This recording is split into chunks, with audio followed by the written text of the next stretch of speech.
Hello friends, मैं तरुण कुमार आपका अपने यूट्यूब चैनल इनका क्लासेस में स्वागत करता हूं। आज हम देखने वाले हैं हिंदी का सेट नंबर 2, जिसमें 40 क्वेश्चन रहने वाले हैं, जो बहुत ही महत्वपूर्ण प्रश्न है और प्रीवियस ईयर के आए हुए प्रश्न हैं।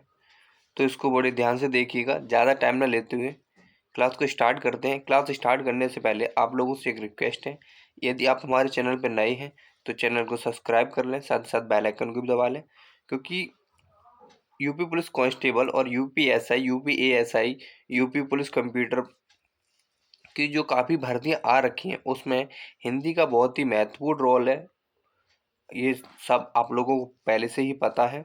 तो ज़्यादा टाइम न लेते हुए जल्दी जल्दी धड़ाधड़ प्रैक्टिस स्टार्ट कर दीजिए। चलिए बढ़ते हैं पहले के प्रश्न की ओर। जो हमारा पहला क्वेश्चन है वो है, समाद्रत का विलोम क्या होगा। जो समाद्रत शब्द है इसका विलोम क्या होगा। तो जो इसका विलोम है वो है निराद्रत। क्या है? निराद्रत। इसी के साथ बढ़ते हैं अगले प्रश्न की ओर। जो हमारा अगला प्रश्न है वो है, निम्नलिखित में से कौन सा सुमेलित नहीं है, मतलब कौन सा विकल्प सही नहीं है। तो आपका सही जवाब रहने वाला है वो है ऑप्शन नंबर सी, प्रेम तरंग प्रेमचंद जी की रचना नहीं है, बल्कि यह किसकी रचना है। तो यह है भारतेंदु हरिश्चंद्र जी की। किसकी है? भारतेंदु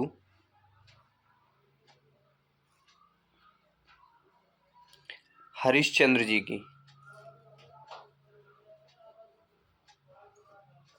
ठीक है, बढ़ते हैं अगले प्रश्न की ओर। जो हमारा अगला प्रश्न है वो है, अलंकार में उपसर्ग है। अलंकार जो शब्द है उसमें उपसर्ग कौन सा है। तो इसमें कौन सा उपसर्ग है वो है अलम। क्या है? अलम। अलम धनकार, यदि अलम धन कार मिलकर बना है अलंकार। ठीक है, बढ़ते हैं अगले प्रश्न की ओर। जो हमारा अगला प्रश्न है वो है, किस शब्द में अक प्रत्यय लगा है। ऐसा कौन सा शब्द है जिसमें अक प्रत्यय लगा है। तो कौन सा है वो है कसक। क्या है? कसक। तो ये कैसे मिलकर बना है। तो ये बना है कस धन अक से मिलकर बना है कसक। पढ़ते हैं अगले प्रश्न की ओर। जो हमारा अगला प्रश्न है वो है, देवी प्लस अर्पण की संधि होगी। जो देवी प्लस अर्पण है इसकी संधि क्या होगी। तो आपका सही जवाब रहने वाला है वो है दिव्यापर्पण, ऑप्शन नंबर सी। आपका अगला प्रश्न है, देशभक्ति का समास विग्रह क्या होगा। देशभक्ति का समास विग्रह क्या होगा। तो आपका सही जवाब रहने वाला है वो देश के लिए भक्ति। देश के लिए भक्ति। यहाँ से एक प्रश्न और पूछ लिया जा सकता है कि जो देशभक्ति है इस यह किस समाज का उदाहरण है। तो यह किस समाज का उदाहरण है। तो यह तत्पुरुष समाज का उदाहरण है। किसका? तत्पुरुष समाज का। तत्पुरुष समाज का उदाहरण है। आपका अगला प्रश्न है, उल्टी गंगा बहना मुहावरे का अर्थ है। बहुत ही बढ़िया प्रश्न है। मुहावरे और लोकोक्तियों से एक एक प्रश्न जरूर पूछे जाते हैं हर एक एग्जाम में। तो उल्टी गंगा बहने का अर्थ क्या है। तो है प्रतिकूल कार्य करना। प्रतिकूल कार्य करना। आपका अगला प्रश्न है, रणभूमि में एक एक करके मारे गए इस वाक्य में किस क्रिया विशेषण का प्रयोग किया गया है। किसका प्रयोग किया? कौन सी क्रिया विशेषण का प्रयोग किया है। स्थान बोधक, तुलना बोधक, क्रम बोधक या प्रकार बोधक। तो आपका सही जवाब रहने वाला है वो है क्रम बोधक। एक एक करके बारी बारी। बढ़ते हैं अगले प्रश्न की ओर। जो हमारा अगला प्रश्न है, निम्नलिखित में से एक कृतवाच्य नहीं है। तो इनमें से कौन सा कृतवाच्य नहीं है।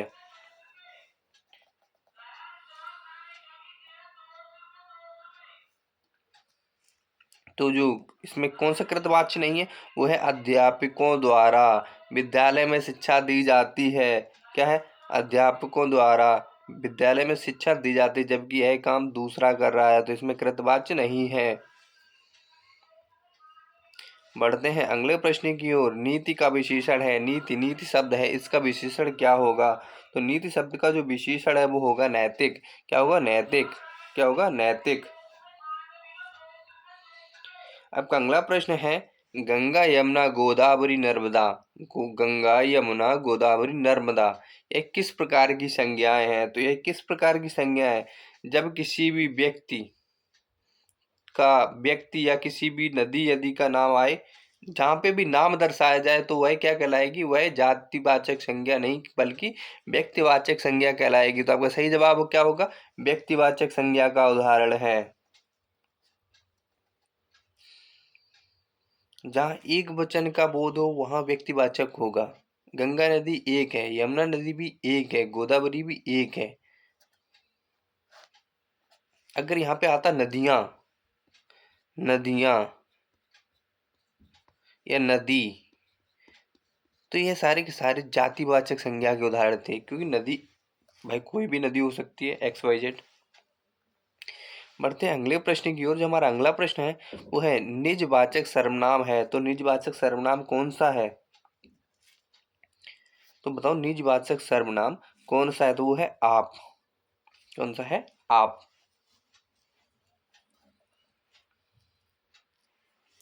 जब यदि किसी के मन में आता होगा कि आप यदि निजवाचक है तो तुम कौन सा सर्वनाम है? तो तुम है पुरुषवाचक। कौन सा है? पुरुषवाचक। जबकि वह शब्द जो है ना, वह शब्द हमेशा निश्चयवाचक सर्वनाम के लिए प्रयोग किया जाता है। किसके लिए? निश्चयवाचक। और यदि बात की जाए जो शब्द की, तो जो शब्द हमेशा संबंधवाचक सर्वनाम के लिए प्रयोग किया जाता है। दो वाक्यों को जोड़ने के लिए जिन शब्द प्रयोग होता है वो सर्वनाम, वो संबंधवाचक सर्वनाम कहलाते हैं। बढ़ते हैं अगले प्रश्न की ओर। निम्नलिखित में से कौन सा वाक्य शुद्ध है? तो जो कौन सा वाक्य सही है? नीचे कुछ वाक्य दिए गए हैं, इनमें से कौन सा वाक्य सही है? तो आपका सही जवाब रहने वाला है वो है आगरा में ताजमहल है। आगरा में ताजमहल है। ताजमहल में आगरा नहीं है। ताजमहल में आगरा नहीं है, क्योंकि आगरा एक बड़ा शहर है, वहाँ पे एक ताजमहल स्थित है। ताजमहल के लिए आगरा है, ताजमहल के लिए भी आगरा नहीं है। आगरा के लिए ताजमहल है, ये भी गलत। तो आपका सही जवाब क्या होगा? आगरा में ताजमहल है।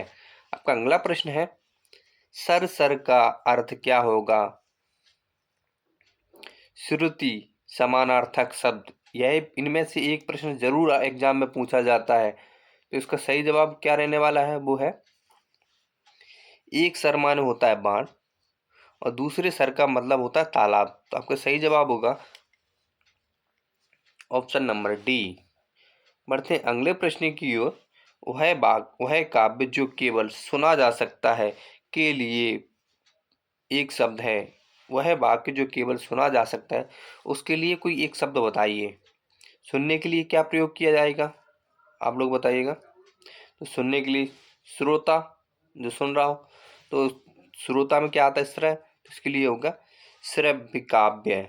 जो सिर्फ सुना जा सकता है उसे हम कहते हैं श्रव्य काव्य। आपका अगला प्रश्न है हरि का अनेकार्थी शब्द नहीं है। जो हरि है वह किसका अनेकार्थी शब्द नहीं है? तो वो किसका है? वो ब्रह्मा का है। ब्रह्मा का अनेकार्थी शब्द नहीं है, जबकि मेढक, सर्प और सूर्य को हम हरि बोलते हैं।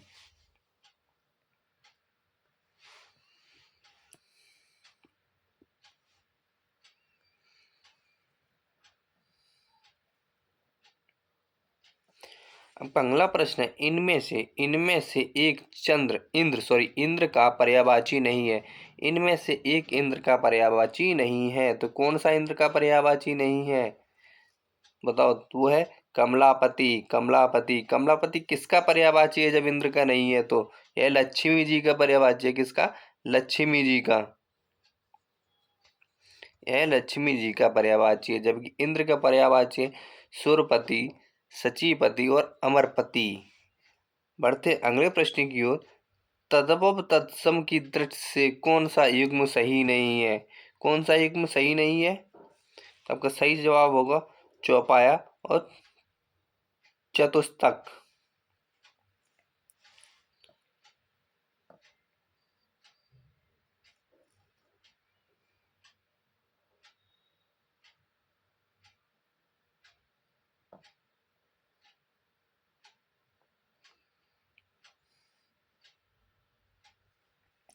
बढ़ते हैं अगले प्रश्न की ओर। तो अगला प्रश्न है, अधिकार शब्द में किन वर्णों का किस समूह से मिलकर बना है? जो अधिकार शब्द है वो किन वर्णों की से मिलकर बना है? तो इसमें कौन कौन से वर्ण हैं? देखो, आ प्लस धा, हलंत लगाओ, फिर प्लस छोटी ई प्लस का, हलंत लगाओ, फिर बड़ा आ प्लस रा, हलंत लगाओ, प्लस छोटा आ। अब देखो कौन सा मेल खा रहा है इसमें? Option number B. तो आपका सही जवाब क्या होगा? Option number B. बढ़ते हैं अगले प्रश्न की ओर। जो हमारा अगला प्रश्न है वो है, प्रथम शताब्दी से 500 ईस्वी के मध्य तक उत्तर भारत के विभिन्न क्षेत्रों में जिन भाषा का सर्वाधिक प्रयोग किया गया है वह कौन सी भाषा थी? तो वह कौन सी भाषा थी? वह थी प्राकृतिक भाषा। प्राकृतिक भाषा किसके समकालीन थी? तो वह थी जैन धर्म के किसके? जैन धर्म के। अगर बात की जाए पाली की, तो पाली किसकी, कौन से धर्म की प्राकृतिक भाषा मतलब सांप्रदायिक भाषा थी? तो वो थी बौद्ध धर्म की। किसकी? बौद्ध धर्म की। बढ़ते हैं अगले प्रश्न की ओर। अगर यहाँ से कुछ प्रश्न और बहुत पूछा जाता है कि सबसे प्राचीनतम भाषा कौन सी है, सबसे प्राचीनतम भाषा कौन सी है? तो वो है संस्कृत। कौन सी है? संस्कृत सबसे प्राचीनतम भाषा।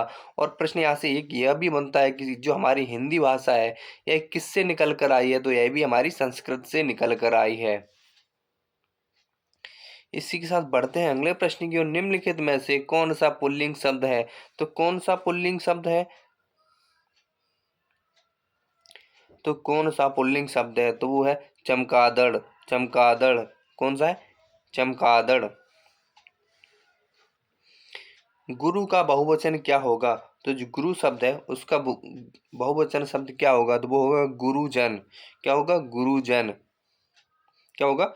गुरुजन। आपका अगला प्रश्न है, कारक का दूसरा नाम क्या होता है?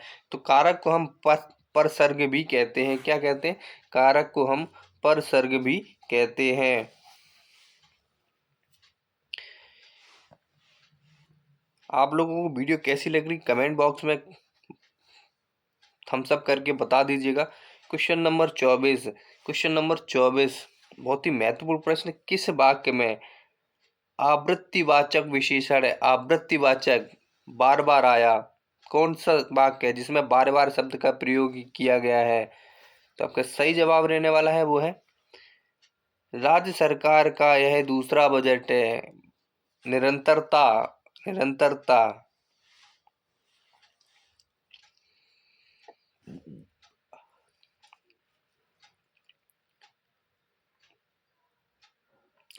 व्युत्पत्ति की दृष्टि से धातु कितने प्रकार की होती है? धातु किसे कहते हैं? हम क्रिया को। किसे कहते हैं? क्रिया को। तो व्युत्पत्ति के आधार पर क्रिया कितने प्रकार की होती है? तो आपका सही जवाब रहने वाला है वो है 2 प्रकार। कौन सा है? 2 प्रकार। कौन कौन सी होती हैं 2 प्रकार की? तो वो होती है एक मूल धातु। कौन सी? मूल धातु। मूल धातु और यौगिक धातु। मूल धातु और यौगिक धातु। आपका अगला प्रश्न है, किस वाक्य में तात्कालिक वर्तमान काल है? तात्कालिक वर्तमान काल है किसमें है? तो पेड़ बढ़ता जा रहा है। पेड़ बढ़ता जा रहा है। तो आपका सही जवाब होगा ऑप्शन नंबर बी। अवयव का अव्यय, अव्यय का कौन सा भेद नहीं है? जो अव्यय है उसका कौन सा भेद नहीं है? तो वो है बोधवाचक। क्या है? बोधवाचक। अव्यय के ये 4 बोध है, विस्मयादि बोधक, संबंध बोधक, समुच्चय बोधक, लेकिन भाव बोधक इसका नहीं है। बढ़ते हैं अगले प्रश्न की ओर। हिंदी का पाणिनि किसे कहा जाता है? हिंदी का पाणिनि किसे कहा जाता है? किसे कहा जाता है? तो वो कहा जाता है किशोरीदास वाजपेयी जी को। किसको कहा जाता है? किशोरीदास वाजपेयी जी को। इसी के साथ बढ़ते हैं अगले प्रश्न की ओर। जो हमारा अगला प्रश्न है, हिंदी साहित्य में विशिष्ट योगदान के लिए प्रथम सरस्वती सम्मान किसे प्रदान किया गया था? तो प्रथम सरस्वती सम्मान किसे मिला था? इस प्रश्न का जवाब आप लोगों को कमेंट बॉक्स में छाप देना है। इस सवाल का जवाब आप लोगों को कमेंट बॉक्स में देना है। बढ़ते हैं अगले प्रश्न की ओर। यह प्रेम को पंथ कला कराल महा यह प्रेम को पंथ कराल महा तरवार की धार पे धरबोनो है। इस पंक्ति में कौन सा अलंकार है? इस पंक्ति में कौन सा अलंकार है? तो आपका सही जवाब रहने वाला है वो है निदर्शना अलंकार। कौन सा है? निदर्शना अलंकार। कौन सा है? निदर्शना अलंकार। आपका अगला प्रश्न है, विषम मात्रिक छंद है, जो विषम मात्रिक छंद है वो कौन सा है? तो वो है कुंडलिया। कौन सा है? कुंडलिया। कुंडलिया एक विषम मात्रिक छंद है। बढ़ते हैं अगले प्रश्न की ओर। वाक्य रसात्मक काव्यम वाक्यम रसात्मक काव्यम किस ग्रंथ का सूत्र है? किस ग्रंथ का सूत्र वाक्य है? किस ग्रंथ का सूत्र वाक्य है?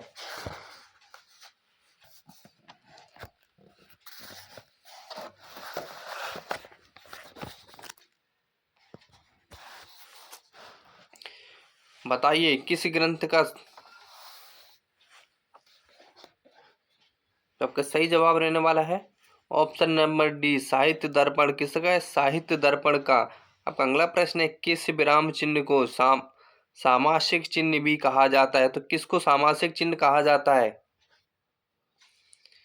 जल्दी जल्दी बताओ। वो है योजक चिन्ह। योजक चिन्ह। योजक चिन्ह। संरचना की दृष्टि से क्रिया कितने प्रकार की होती है? जो संरचना है, संरचना की दृष्टि से क्रिया कितने प्रकार की होती है? कमेंट बॉक्स में छाप दो फटाफट।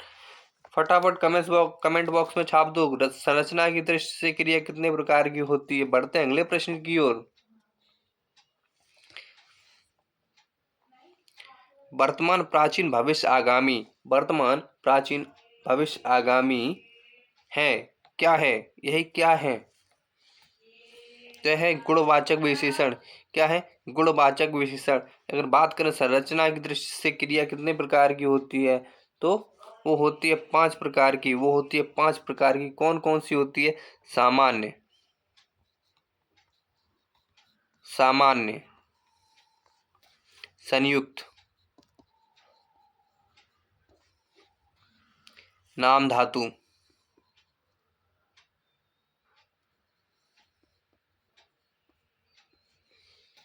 प्रीणार्थक।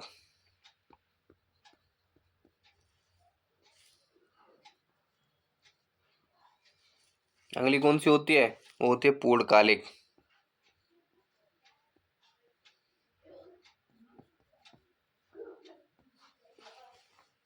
ठीक है, यहाँ से भी बहुत प्रश्न पूछे जाते हैं क्रिया से। तो बढ़ते हैं अगले प्रश्न की ओर।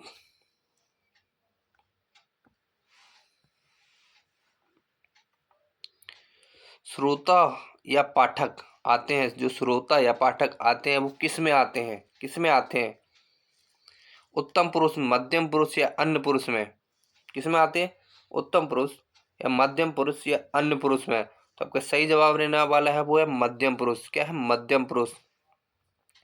उत्क्षिप्त व्यंजन कौन से होते हैं? वो होते हैं डा और ढा। कौन से होते हैं? डा और ढा। कौन से होते हैं? डा और ढा। इन्हीं को हम उत्क्षिप्त व्यंजन कहते हैं।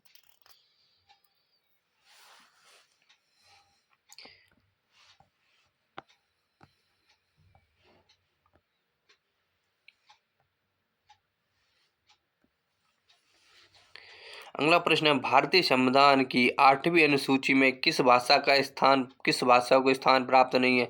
तो कौन सी भाषा है जिसको भारतीय संविधान की 8वीं अनुसूची में स्थान नहीं मिला है? तो कौन सी है? कौन सी है? बताइए बताइए। तो आपका सही जवाब होगा भोजपुरी। भोजपुरी। भोजपुरी। जबकि बंगाली, पंजाबी और नेपाली हमारी 8वीं अनुसूची में है। किसमें? 8वीं अनुसूची में। लेकिन भोजपुरी हमारी 8वीं अनुसूची में नहीं है। पढ़ते हैं अगले प्रश्न को। कबीरदास किसके समकालीन थे? जो कबीरदास थे वो किसके समकालीन थे? तो वो थे सिकंदर लोदी। किसके थे? सिकंदर लोदी के।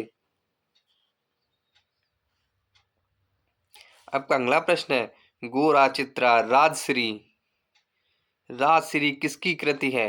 गोरा चित्रा राजश्री किस महान कवि की कृति है, या कविता है, या फिर पुस्तक है? तो आपका सही जवाब रहने वाला है वो है रविंद्रनाथ टैगोर। कौन है? रविंद्रनाथ टैगोर।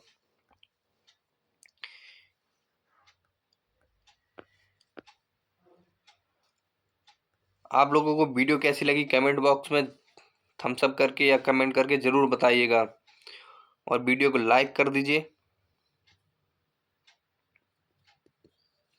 साथ साथ चैनल को भी सब्सक्राइब कर लीजिएगा। मिलते हैं अगली वीडियो में, तब तक के लिए जय हिंद दोस्तों।